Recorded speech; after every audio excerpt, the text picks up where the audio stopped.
नमस्कार. स्टॉकपोर्टच्या एका लाईव्ह सेगमेंटमध्ये सगळ्यांचं स्वागत. म्हणजे लाईव्ह ट्रेड आपण घेत असतो. तर थोडंसं आम्ही चालू केलं शुक्रवारपासून आणि एक दाखवायचा प्रयत्न आहे, की कसं आपण एक्झिक्यूट करतोय किंवा कुठला स्टॉक घेणार आहोत. तर आता 9 वाजत आलेले आहेत आणि आपण आता स्क्रीनवर जाणार आहोत आणि बघणार आहोत, की कुठले स्टॉक्स आपल्या स्कॅनरला आलेत. तर चला सुरू करूया. Stockport. Learn, focus, earn. तर आता सकाळचे 9 वाजलेत आणि 2 आपल्याकडे स्कॅनरला आलेले आहेत. सुदर्शन केमिकल आणि वैशाली फार्मा. तर ते मी टाकून बघतो आधी.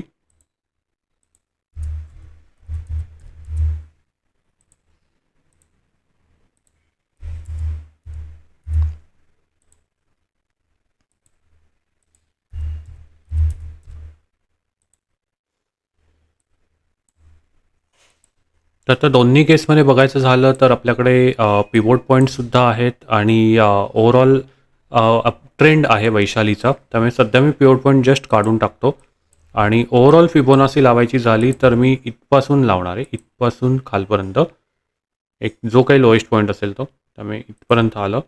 तर आता इथपर्यंत आल्यानंतर मला ऑब्झर्वेशन करायचं झालं तर असं दिसतंय की ओव्हरऑल वैशाली फार्मा इकडून रिट्रेस झाला होता आणि नंतर मग इथे थोडीशी त्याने ब्रेकआउट दिला, नंतर रिटेस्ट केल्यासारखं केलं आणि नंतर मग तो आता वर गेला. तर असं म्हणायला गेलं तर ओव्हरऑल हा कप अँड हँडल सदृश्य पॅटर्न आहे, बट नॉट नेसेसरी की अगदीच तसा परफेक्टली बनला आहे, पण थोडासा आहे. पण तो नसला तरीसुद्धा ब्रेकआउट करून त्याने थोडंसं वरच्या दिशेला आता जायला सुरुवात केली आहे. तर आत्ता सध्या ओव्हरऑल बघायचं झालं तर या फिबोनासीच्या टेक्निकने इथे 238चं टार्गेट मला दिसतंय. आता मी पिवोट्स ऑन केले तर मला दिसतंय की इथे आर5 जो आहे तो 224 बसलेला आहे. तर तिथे मी घ्यायचा प्रयत्न करेन, म्हणजे या करंट रेटला बाय करायचा प्रयत्न करून 224ला माझ्या त्याच्या आसपास सेल करायचा विचार असेल. 238 टार्गेट झालं तरी काही प्रॉब्लेम नाही आहे, पण इंट्राडेमध्ये आपण अगदी कमी वेळेसाठी प्रयत्न करणार आहोत. त्यामुळे 224 हे एक प्रॅक्टिकल टार्गेट ठेवायचा प्रयत्न करू शकतो. सुदर्शन केमिकलच्या बाबतीत बघायचं झालं तर तशी काही रिट्रेसमेंट ॲज सच दिसत नाही आहे. म्हणजे मागचा एक रेफरन्स ओव्हरऑल बघायचं झालं तर अगदीच इथपासून ही एक रिट्रेसमेंट होती, पण त्याचं टार्गेट बघायचं झालं तर आपण ऑलरेडी त्याच्या पलीकडे पोचलेलो आहोत. त्यामुळे इथे डायरेक्टली समजा आपल्याला काही बघायचं असेल तर एनिवे मी रिमूव्ह ड्रॉईंग करतो आणि डायरेक्टली पिवोट्स ऑन करतो. पिवोट्स ऑन केल्यानंतर मला दिसतंय की 1228चं एक टार्गेट ओपन आहे, पण ते बऱ्यापैकी होऊन गेलेलं आहे. तरी इथे कमी लेवलला म्हणजे कमी क्वांटिटीमध्ये आपण ह्याचा खेळायचा प्रयत्न करू शकतो. पण हे जे मार्केट आहे ते एकदम असं 90 डिग्रीला जाऊन मग वर गेलं आहे. त्यामुळे या केसमध्ये माझी बायची जी लेवल असणार आहे ती थोडीशी या पट्ट्यात कुठेतरी असेल. त्यामुळे दोन्ही प्रकार असू शकतात. आयदर मी इथे बाय करेन आणि मग वर जायचा वाट बघेन, किंवा जसं काही आत्ता करंट रेटला थोड्याशा क्वांटिटी मी बाय करायचा प्रयत्न करेन. त्यामुळे आता ऑर्डर टाकतोय सुदर्शन केमिकल आणि वैशालीची. वैशालीची मी आहे त्या रेटलाच टाकणार आहे. त्यामुळे बघूया काय होत आहे.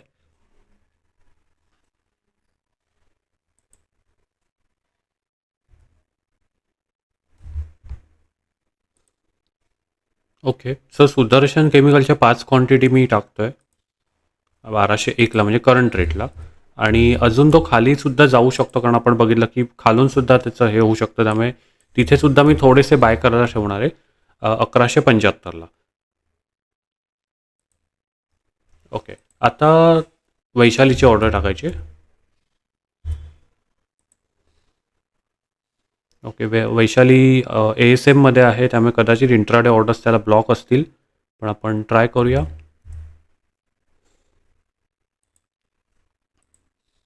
ओके, वैशालीच्या ऑर्डर्स ओव्हरऑल MIS ब्लॉकच केल्यात, त्यामुळे सध्या तरी आपण काही घेऊ शकत नाही आहोत. ठीक आहे, काही हरकत नाही. आपण सुदर्शनवर लक्ष ठेवूया.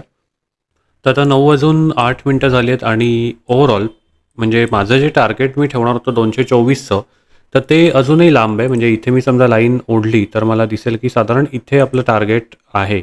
आणि प्री मार्केटमध्ये वैशाली फार्मा जो आहे तो ओपन झाला आहे 217ला. म्हणजे तसं म्हणायला गेलं तर परत ही जी रेंज आहे ती ओलांडून तो वर गेलेला आहे. म्हणजे ओव्हरऑल समजा मी इकडे एक लाईन ओढली तर ह्याच्या पलीकडेच तो गेलेला दिसतोय. त्यामुळे म्हणायला गेलं तर गॅपअप आहे. आता मी ह्यालासुद्धा एक लाईन ओढतो. म्हणजे ही एक गॅप तर जसं म्हणायला गेलं तर मोठी झाली आहे. त्यामुळे इथे आता पुढे काय होतं हे बघायचं, की इथपर्यंत तो समजा लगेच जायला लागला तर मी लगेच बाय करून ऑर्डर माझी मॉडिफाय करेन. पण वैशाली फार्मा एनिवे MISमध्ये ब्लॉक आहे, त्यामुळे ह्याच्यावर फक्त सध्या ऑब्झर्वेशन करू शकतो. सो ओव्हरऑल सुदर्शन केमिकलचं काय झालं बघूया. तर सुदर्शन केमिकल तिथेच आहे 1171च्या आसपास, पण त्याला मी 2 टप्प्यात बाय करायला ठेवलं आहे. एक म्हणजे करंट रेटच्या आसपास आणि एक म्हणजे खाली. त्यामुळे शक्यतो जरा खाली जायची जास्त वाटते, पण शेवटी मार्केट आहे, त्यामुळे असंही होऊ शकतं की त्या टार्गेटला जाऊन तो बाहेर पडला आहे. त्यामुळे 1128चं जे काही आपलं टार्गेट आहे, 1228चं जे आपलं टार्गेट आहे ते इथे मी आखून ठेवतो. ओके. सो टार्गेट काही फार लांब नाही आहे, जास्त काही लांब नाही आहे. त्यामुळे इथपासून तो इथे कसं जातं आहे हे बघूया. त्यामुळे थोडा वेळ आता एक 9 वाजून 15 मिनिटांपर्यंत आपल्याला वाट बघायला लागेल. ऑर्डर्स तर एक्झिक्यूट झाल्या नाही आहेत. तर 9 वाजून 14 मिनिटं झाली आहेत आणि आता आपण मार्केट चालू व्हायची वाट बघतो. इथे काउंटर चालू आहे. तर बघूया आता पुढे काय होतं सुदर्शन केमिकलचं. शक्यता मला जरा खालीच वाटते आणि नंतर मग खाली जाऊन तो वर येऊ शकतो. त्यातून मार्केट आहे, त्यामुळे आपल्याला पटकन ही जी बायची ऑर्डर आहे ती मॉडिफायसुद्धा करायला लागू शकते. त्यामुळे लक्ष ठेवूया काय होतं आहे. आता जस्ट चालू होईल काही सेकंदामध्ये.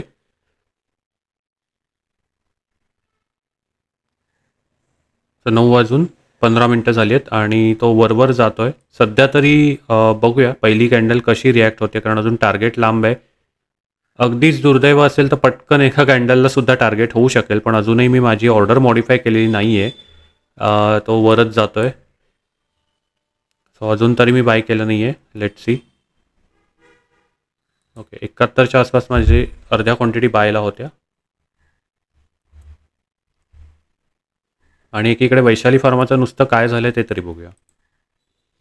सो वैशाली फार्मा एकदम इकडे एक वर जाऊन म्हणजे 219ला जाऊन आता खाली येतोय आणि कदाचित ही गॅप वगैरे भरायचा प्रयत्न वैशाली फार्माकडून चाललेला आहे. तर एनिवे ती MISला ब्लॉक असल्यामुळे तिथे सध्या काही घेतलं नाही आहे. ओके. सो इथे सुद्धा ओव्हरऑल खाली आलं आहे. माझे 1171च्या आसपास ठेवलेले बाय झाले असतील.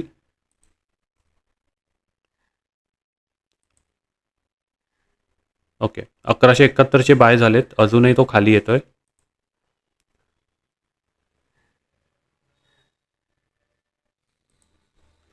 तर आता एनिवे ह्याचं टार्गेट जे काही मी ठेवलं होतं त्याच्या आसपास मी आता इथे सेलला ठेवतो. 1228 फायनल टार्गेट होता. आपण अगदी कट टू कट न ठेवता 1224ला ठेवूया.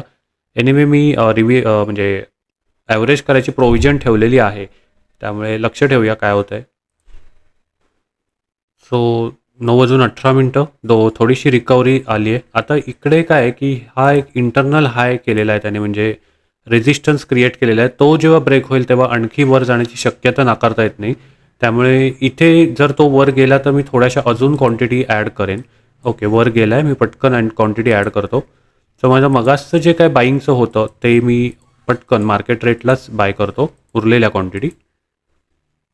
ओके, बाय केल्या. आता मी पार्शियल बुकिंगसुद्धा काही पॉईंटला करू शकतो की जेव्हा तो एक राऊंड फिगरला जातो आहे 1199 किंवा म्हणजे 1200 एक थोडंसं राऊंड फिगर आहे. त्यामुळे 1198ला थोड्या क्वांटिटी सेलला ठेवतो आणि एनिवे फायनल टार्गेटला थोड्याशा आहेत.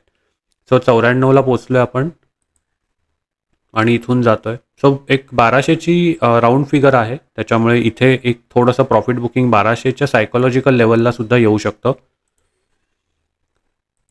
सो इथे आपण मार्केट डेप्थला जाऊन बघू शकतो की नक्की काय सीन आहे. त्याच्यानुसार थोडंसं इकडे तिकडे आपल्याला करायला लागू शकतं.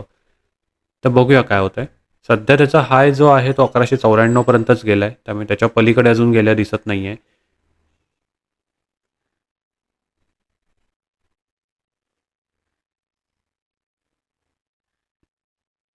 तर 94चा हाय ब्रेक झाला की जरा पटकन तो वर जाऊ शकेल. 96पर्यंत पोहोचलो आपण आणि 98च्या क्वांटिटी आपल्या गेलेल्या आहेत. त्यामुळे आपण तसं म्हणायला गेलं तर 50% बुकिंग आपलं केलेलं आहे. आता 1200च्या पलीकडे तो गेला आहे. 1200ची जर सायकोलॉजिकल लेवल त्याने ओलांडली तर आपलं 1224चं टार्गेट फायनली होऊन जाईल. तर ठीक आहे, बघूया काय होतं आहे. सध्या 1202 आणि एक हाय त्याने 1202.80चाच केला आहे. तर त्याच्या पलीकडे अजून तरी तो गेला नाही आहे. चार्टवर आपण बघूया काय होतं आहे. तर सध्या आपलं हे टार्गेट आपण आखलेलं आहे साधारण. तर ह्याच्या आसपास आपण जातो आहे 1206, नॉट बॅड. 1215 आणि इथे आपला ओव्हरऑल स्कोअर वाढत चालला आहे. आता इथे सुद्धा आपल्याला थोडंसं म्हणजे हे वाटत असेल तर आपण या पॉईंटला सुद्धा पार्शियल बुक करू शकतो. तर म्हणजे हे आपल्यावर आहे की आपण किती हे करतोय किंवा ओव्हरऑल आपलं किती आपली टार्गेट घ्यायची तयारी आहे त्याच्यावर आहे. तर सध्या आपल्याला पटकन बाहेर पडायचं आहे म्हणजे ओव्हरऑल जास्त वेळ घालवायचा नाही आहे म्हणून मी थोडंसं पार्शियल बुकिंग पण करायचा विचार करतोय या रेटला. कारण ₹200 ची लोक आहे त्यामुळे चालू शकेल. अजून तरी काही गेले नाही आहेत. तर ओरिजिनल टार्गेट जे आपण 1224 ठेवलं होतं ते थोडंसं 2 क्वांटिटीसाठी ठेवतो. आता इथून जरा तो खाली आला आहे आणि इथे एक इन्व्हर्टेड हॅमरसारखी एक कॅन्डल तयार झालेली दिसते. तर एक थोडंसं मी मगाशीच बुक करायला हवं होतं, बट काही हरकत नाही. थोडंसं आपण इकडे-तिकडे करू शकतो. 1206 रेट चालू आहे. 7, 10 तर माझे 1214चे 3 क्वांटिटी गेल्यात आणि उरल्या-सुरल्या ज्या 1224ला आहेत त्यासुद्धा असतील. तर ते आता 2च उरले आहेत. त्यामुळे इथून जरी तो भरपूर खाली क्रॅश वगैरे झाला तरी तसा काही प्रॉब्लेम नाही. मी बऱ्यापैकी प्रॉफिट माझं जे आहे ते बुक केलेलं आहे. तर आता आपलं जे ओरिजिनल टार्गेट आहे 1224चं तिथे तो जायचा प्रयत्न करतोय. सध्या हाय जो आहे तो 1216चा आहे आणि त्याच्या पलीकडे तर तो गेला नाही अजून. पण इथे आता लाईनीत दिसायला लागले. सो 19 आणि 24 तर 2 क्वांटिटी सेल झाल्या. आता त्याच्यापुढे त्याचं काहीही झालं म्हणजे तो अगदी 1300 जरी गेला तरी काही हरकत नाही आहे कारण एनिवे मी माझं प्रॉफिट बुक करून बाहेर पडलो आहे आणि आपल्याला साधारण एक 6 मिनिटात आपल्याला 9:21 झालेत. आपल्याला 1227चा हा एक त्यांनी केला आहे. 283चं टार्गेट अगदी 10 क्वांटिटीमध्ये आपण खेळलेलो आहोत. म्हणजे तसं म्हणायला गेलं तर 12,000ची आपली इन्व्हेस्टमेंट आणि इंट्राडे घेतल्यामुळे आपल्याला 5 पट लिव्हरेज मिळतं. त्यामुळे 5 पट लिव्हरेजच्या ह्याच्यात आपल्याला बघायचं झालं तर ओव्हरऑल साधारण 2,500-3 हजारापर्यंत आपल्याला मॅक्झिमम इन्व्हेस्टमेंट होती. त्याच्यावर आपण साधारण 1 ते 1.5% काढायचा प्रयत्न केलेला आहे. तर आता त्याचं पुढे काय झालं नुसतं बघूया. तसं बघायची काही गरज नाही आहे. पण जे काही आपण टार्गेट आखलं होतं तिथेच एक पिअर्सिंग पॅटर्न कदाचित तयार होऊ शकतो. अजून 30 सेकंद बाकी आहेत. पण इथून मार्केट थोडंसं खाली येऊन रिॲक्ट होऊ शकतं. तर एनिवे ही मूव्हमेंट जी होती ती आपल्याला मिळालेली आहे आणि आपलं आजचं प्रॉफिट आपण बुक केलेलं आहे. तर असं छोट्या क्वांटिटीने जरी सुरुवात केली तरी आपल्याला एक प्रॅक्टिस होऊ शकते आणि आपलं बाकीच्या कामांना आपण आता 9:30 वाजता लागू शकतो. त्यामुळे हे एक महत्त्वाचं आहे की आपण कधी प्रॉफिट बुक करतोय, कसं प्रॉफिट बुक करतोय. तर ह्याची नक्की प्रॅक्टिस करा. कसा एक्झिक्यूट केला होता ट्रेड हे बघू शकता तुम्ही आणि ओव्हरऑल जास्त म्हणजे काय म्हणतात त्याला क्वांटिटी कमी घेतल्यामुळे तसं फार टेन्शन नसतं. अगदीच बुडायची वेळ आली तरी आपण इथे ॲव्हरेजिंगला प्रोव्हिजन ठेवली होती कारण त्याचा ओव्हरऑल अपट्रेंड आहे. त्यामुळे त्याला कधी ना कधी वर हे यायचंच होतं. त्यामुळे इथून आता एक टोटल पिअर्सिंगची कॅन्डल करून हा खाली आलेला आहे. तर स्कॅल्पर्स जे आहेत ते ओव्हरऑल अजून शॉर्ट सेल वगैरे करून सुद्धा पैसे कमवू शकतात. पण अर्थात ह्याचा ओव्हरऑल जो आहे तो अपट्रेंड असल्यामुळे आपण उलट्या दिशेने तर शक्यतो जाणार नाही आहोत. त्यामुळे आपलं आत्ताचं काम झालेलं आहे. तर 9 वाजून ऑलमोस्ट आपल्या इकडे 22-23 मिनिटं झालेली आहेत आणि आपण बघितलं की आपण कसं एक्झिक्युशन केलं. सुदर्शन केमिकलमध्ये आपण ट्रेड घेतला होता आणि लाईव्हमध्ये आपल्याला डिसिजन कसे बदलायला लागू शकतात ह्याचं एक उदाहरण आहे. तसं म्हणायला गेलं तर प्रॉफिट काही फार मोठं नव्हतं म्हणजे 200च्या वर आणि 300च्या आत असंच होतं आणि त्याच्यामुळे ओव्हरऑल 5 ते 7 मिनिटात आपण प्रॉफिट करून बाहेर पडलेलो आहोत आणि आता आपण आपल्या बाकीच्या कामाला लागू शकतो. तर हे जॉबवाल्यांसाठी सुद्धा ही स्ट्रॅटेजी वर्कआउट होऊ शकते किंवा थोडंसं आपण एक फिक्स वेळ दिली तर थोडंसं आपण त्याच्यात सुद्धा एक्झिक्यूट करू शकतो. तर हे ओव्हरऑल होतं आजचं एक्झिक्युशन आणि तुम्हाला व्हिडिओ आवडला असेल तर लाईक करा, शेअर करा, सबस्क्राईब करा आणि आपण जेवढं शक्य होईल तेवढं आणायचा प्रयत्न करूया लाईव्ह. तर जास्त उदाहरणं एक बघता येतील किंवा कसं एक्झिक्युशन करता येतं हे एक दाखवण्याचा प्रयत्न आणि मेन म्हणजे आपल्याला कमी क्वांटिटीमध्ये किंवा कमी भांडवलात कसं खेळता येईल ह्याचा दाखवण्याचा एक उद्देश आहे. मेन म्हणजे बऱ्याचदा आपल्याकडे आपले स्टुडंट आहेत किंवा जी काही नवीन मंडळी आहेत ज्यांना मार्केटमध्ये उतरायचं आहे आणि भीती वाटते त्यांच्यासाठी आपण हे सेगमेंट मुद्दाम घेऊन आलेलो आहोत. कारण बऱ्याचदा आपण बघितलं असेल यूट्यूबला की भरपूर मोठ्या क्वांटिटी घेऊन एक फॅन्सी नंबर्स किंवा मोठे आकडे दाखवले जातात आणि त्याच्यामुळे भीती वाटू शकते किंवा त्याच्यात एवढ्या मोठ्या प्रमाणात उतरण्याची सुद्धा एक भीती वाटते. तर ही भीती घालवण्यासाठीच हे आपण कमी क्वांटिटीमध्ये आपण कसे पैसे जनरेट करू शकतो हे आपण दाखवतो. तर नक्कीच आपण परत जसं पॉसिबल होईल तसं लाईव्ह आणण्याचा प्रयत्न करूया. बाकी चॅनलला भेट द्या. सांगाभाऊ सुद्धा नवीन आलेलं आहे ते सुद्धा बघू शकता आणि भेटूया आपण नवीन video. Stop bold. Learn, focus, earn.